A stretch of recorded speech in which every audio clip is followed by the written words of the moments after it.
మామ అల్లు అర్జున్ గారి Pushpa 2 movie block buster అవ్వడం వల్ల నెక్స్ట్ మూవీ మీద అందరికీ హైప్ వేరే లెవెల్ ఉంది. ఎందుకంటారా? ఎందుకంటే త్రివిక్రమ్ గారితో ఒకటని, అట్లీ గారితో ఒకటని, లేదా పుష్ప 3నే తీస్తారా అని అందరూ భ్రమలోనే ఉన్నారు. కానీ మామ అట్లీ గారితోనో పుష్ప 3నో మూవీ తీయరంట. మన త్రివిక్రమ్ గారితోనే నెక్స్ట్ మూవీ ఉండబోతుందంట.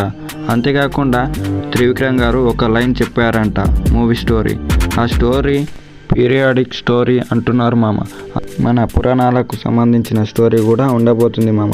అంతేకాకుండా కార్తికేయ సామల వారి గురించి కూడా చెప్పబోతున్నారంట మామ ఈ మూవీ తెలుగులోనే కాదు ప్యాన్ ఇండియా మూవీగా రిలీజ్ చేద్దామని అనుకుంటున్నారంట.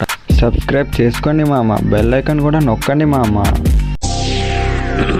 హాయ్, నా పెర్ఫార్మెన్స్ మీకు నచ్చినట్టయితే స్మాల్ బాస్ అని స్పేస్ ఇచ్చి పద్మశ్రీ PADMASRI అని టైప్ చేసి 5555 SMS